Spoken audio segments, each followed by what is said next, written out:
എല്ലാവരും ഉമ്മൻചാണ്ടി സാറിൻ്റെ ചുറ്റിൽ നിൽക്കുകയാണ്. കുഞ്ഞാലിക്കുട്ടി ചോദിക്കുന്നു, എന്താ CMA സ്റ്റാൻഡ്? പുള്ളി ഇങ്ങനെ തല ഇങ്ങനെ ഉയർത്തിട്ട് പറഞ്ഞു, ഞാൻ രാജിവെക്കാൻ പോവുകയാണ്. PT ചാക്കോ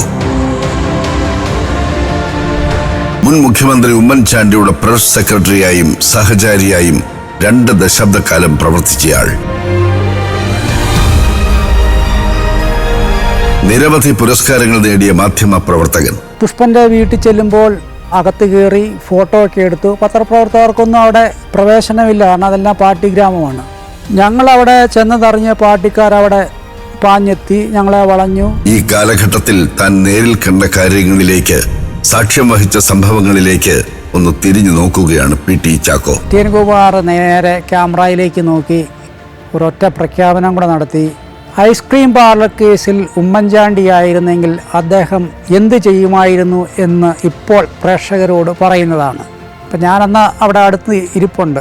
നമ്മുടെ ശരീരത്തോടെയൊക്കെ ഒരു വിറയൽ തന്നെ പോയി. ഉമ്മൻചാണ്ടി മുഖ്യമന്ത്രിയും പ്രതിപക്ഷ നേതാവുമായിരുന്ന കാലത്തെ രസകരമായ സംഭവങ്ങൾ. ഗൾഫിലിരുന്ന് ആരാണ്ട് ലൈവ് സംപ്രേഷണം നോക്കുമ്പോഴുണ്ട മുഖ്യമന്ത്രിയുടെ കസേരയിൽ ഒരാൾ കയറിയിരിക്കുന്നു.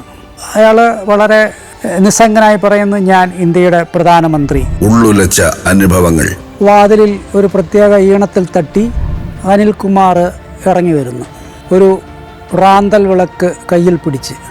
ഈ വന്നിരിക്കുന്നത് കൊല്ലാൻ വന്നവരാണോ രക്ഷിക്കാൻ വന്നവരാണോ ഒന്നും അനിൽകുമാറിന് ഉറപ്പില്ല. മാധ്യമ പ്രവർത്തകനും മുൻ മുഖ്യമന്ത്രിയുടെ പ്രസ് സെക്രട്ടറിയുമായിരുന്ന PT ചാക്കോ തന്റെ അനുഭവങ്ങൾ പങ്കുവയ്ക്കുന്നു.